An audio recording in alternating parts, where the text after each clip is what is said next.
Hello बच्चों, फिर से आपका मेरे न्यू वीडियो में स्वागत है। तो आज है क्वेश्चन नंबर 11। इससे पहले हम 10 क्वेश्चन को यूट्यूब पर अपलोड कर चुके हैं, उसको आप लोग जाकर देख लीजिए। उसको पहले इसके बाद ये देखिए, ठीक ना। अगर जो जो 10 क्वेश्चन को बना लिए हैं उसी में से आएगा परीक्षा में। तो ये है 11 नंबर क्वेश्चन। तो चलिए हम इसको सॉल्व करते हैं, कैसे कैसे इसको सॉल्व होता है। देखिए 11 नंबर क्वेश्चन क्या कह रहा है। द्विघात बहुपद इतना के शून्यक ज्ञात कीजिए। सबसे पहले इसका क्या करना है, शून्यक ज्ञात करना है। शून्यकों का गुणांक के बीच संबंध सत्यता कीजिए। मतलब ना इसका जिसका संबंध है, शून्यकों का मूल्य निकाल देना है, शून्यक निकाल देना है, उसको बीच का संबंध को स्थापित करना है। कैसे करेंगे, ठीक ना। तो सबसे पहले लिखेंगे हल। क्या लिखेंगे, हल। इसको उतार लेंगे एक्स स्क्वायर माइनस 3। अब इसको क्या निकालना है, शून्य का निकालना है। तो इसको हम लोग क्या करेंगे, 0 के बराबर। यहाँ पर देखिए, यहाँ पर स्क्वायर है, यहाँ पर स्क्वायर नहीं है। तो यहाँ पर स्क्वायर ले आने के लिए जैसे मान लीजिए √3 का अगर स्क्वायर कर देते हैं तो स्क्वायर से रूट क्या हो जाता है, 3 हो जाता है। तो 3 के जगह पर हम ऐसे वर्ड को लिख सकते हैं, ठीक ना। तो यहाँ पर एक्स स्क्वायर माइनस √3x कर देंगे, ठीक ना। आई होप आपको क्लियर हो गया होगा कि स्क्वायर से रूट कट जाएगा, 3 बच जाएगा। तो हम 3 को हम इस रूप में लिख सकते हैं। तो बताइए ये किस रूप में चला गया, a माइनस बी का होल स्क्वायर पर। तो यहाँ पर a प्लस बी इंटू होता है a माइनस बी होता है, ठीक ना। ये वाला फार्मूला पर हम लोग रख लेंगे a माइनस बी, इसी फार्मूला पर हम इसको रख लेंगे। चलिए इसको हम इरेज करते हैं। यहाँ पर रखेंगे x प्लस √3 बराबर 0 दे देंगे, x माइनस √3 इजक्वल टू 0। क्या किए हैं, इसको फार्मूला पर सजा दिए हैं, ठीक ना। अब इसको एक बार 0 के बराबर कर देंगे, इसको एक बार 0 के बराबर कर देंगे। तो यहाँ पर लिखेंगे x प्लस √3 इजक्वल टू 0 और x माइनस √3 इजक्वल टू 0, ठीक ना। तो यहाँ पर देखिए, यहाँ पर आप देख सकते हैं ये प्लस में जगह क्या हो जाएगा, माइनस में। तो x इजक्वल टू यहाँ पर आएगा माइनस √3 और x इजक्वल टू आएगा प्लस √3। तो द्विघात बहुपद का 2 शून्य निकल गया, एक माइनस में आया, एक क्या आया, प्लस में आया। अब इसको हम लोग क्या करेंगे, जांच करेंगे। क्या करेंगे, जांच। तो चलिए हम लोग जांच करते हैं। देखिए जांच करने पर आप लोग बताइए, यहाँ पर देखिए X square minus 3 equal to 0 दिया है। यहाँ पर a का मान हो जाएगा 1, b का मान नहीं दिया तो b का मान क्या हो जाएगा 0, और c का मान दे दिया है यहाँ पर 3। इसको एक्स स्क्वायर के बगल में बोलते हैं a, x के बगल में बोलते हैं x, इसमें नहीं है तो उसको हम लोग क्या मान लेंगे 0। और यहाँ पर क्या दे दिया है, c का मान दे दिया है 3। तब इसको हम लोग क्या करते हैं, जाँच करते हैं। देखिए यहाँ पर जाँच कैसे करेंगे, लिखेंगे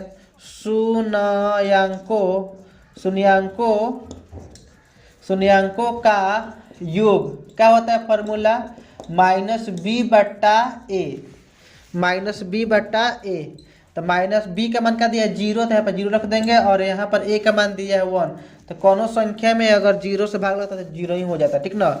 अब यहाँ पर जांच करेंगे, ठीक ना। यहाँ पर लिखेंगे, यहाँ पर देखिए 0 आया है। अब इसको हम लोग जाँच करते हैं, दोनों शून्यांकों का। एगो आया है तुम्हारा माइनस में, तो यहाँ पर माइनस में लिख लेंगे, एगो का आया है प्लस में।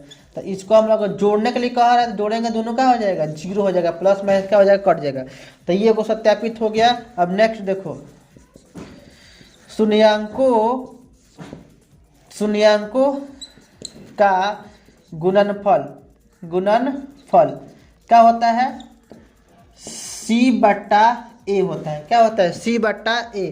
तो इसको c का मान क्या दिया है, यहाँ पर c का मान दिया है 3 और a का मान दिया है 1। तो यहाँ पर क्या हो जाएगा, 3 हो जाएगा, ठीक ना।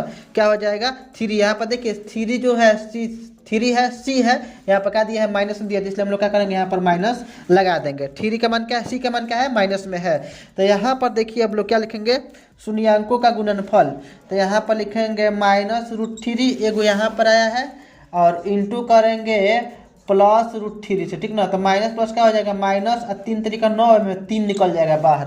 तो यहाँ पर देखिए शून्यांकों का अगर योग निकाले 0 है तो इसके भी 0 आया है, और शून्यांकों का गुणनफल निकाले -3 तो इसका भी -3 है। मतलब गुना करके चेक कर लिया तो -3 आ गया है, और इसको जोड़ कर चेक करेंगे तो क्या आ जाएगा, 0 आ जाएगा। यही आपको क्या करना है, सत्यापित करना है। आई होप आपको क्लियर हो गया होगा।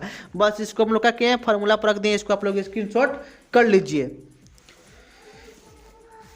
तो चलिए हम लोग नेक्स्ट क्वेश्चन नंबर देखते हैं। 12 नंबर क्वेश्चन देखते हैं। सबसे पहले लिखेंगे यहाँ पर हल, क्या लिखेंगे, हल। यहाँ पर इसको उतारेंगे, x square minus 5x plus 6 equal to 0। यहाँ पर 0 क्यों किया है, क्या इसी की शून्यक निकालना है, क्या निकालना है, शून्यक निकालना है, इसलिए इसको हम लोग क्या करेंगे, 0 के बराबर कर लेंगे। आई होप आपको क्लियर हो गया होगा। तो सबसे पहले देखिए, गुना करने पर 6x स्क्वायर आना चाहिए, जोड़ घटाव करने पर क्या आना चाहिए, 5।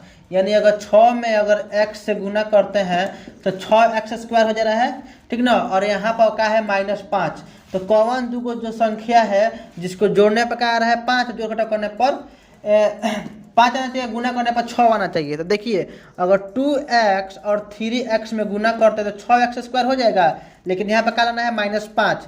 तो यहाँ पर माइनस लगा देंगे और माइनस यहाँ पर लगा देंगे, तो -2x और -3x जोड़ेंगे तो कितना हो जाएगा आपका, 5x हो जाएगा, ठीक ना। बस यही दो संख्या का यूज करना है और ये आपको पूरा डिटेल में समझना है। तो जाकर देख लीजिएगा शून्य कैसे निकाले, उसको हम यूट्यूब पर अपलोड कर चुके हैं, तो उसको आप लोग देख लीजिएगा जाकर। तो यहाँ पर हम लोग लिख सकते हैं दो संख्या को, एक्स स्क्वायर माइनस यहाँ पर 3x और माइनस 2x अब प्लस क्या हो जाएगा, 6 इक्वल टू 0। यानी 5 को हम दो भाग में तोड़ दिए। अब यहाँ पर देखिए, x इसमें भी है और x इसमें है, कॉमन लेते हैं तो क्या हो जाएगा, x और माइनस क्या बचेगा, 3। यहाँ पर x में x स्क्वायर हो जाएगा, फिर x में 3 से 3 हो जाएगा। फिर यहाँ पर अगर हम -2 को कॉमन ले लेते हैं तो यहाँ पर क्या हो जाएगा, -3x इक्वल टू 0। यहाँ पर जो है वही, यहाँ पर देखिए x यहाँ पर है, इसमें x नहीं, तो x कॉमन नहीं होगा, इसमें 2 है तो इसमें भी 2 होगा ना, क्योंकि 6 को हम 2 गुने 3 लिख सकते हैं। तो इसमें से क्या हो जाएगा, 2 बाहर निकल जाएगा तो केवल 3 बच जाएगा, ठीक ना। तो इसको और इसको एक जगह कर लेते हैं, -2 और इसको हम लोग क्या कर देंगे एक जगह, और इसको -3 इसको हम लोग क्या कर देंगे एक जगह कर लेंगे। इसको और इसको एक जगह कर लिए और इसके दोनों के बदले एगो हम लिख लेंगे। अब देखिए यहाँ पर x -2 इक्वल टू 0 करेंगे और x -3 इक्वल टू 0 करेंगे। तो यहाँ पर x का मान क्या आएगा, 2 आएगा और x का मान क्या आएगा यहाँ पर 3। तो यहाँ पर लिख देंगे अतः द्विघात बहुपद का शून्यक 2,3 है, 2,3 है। आई होप आपको ये प्रश्न समझ में आ गया होगा।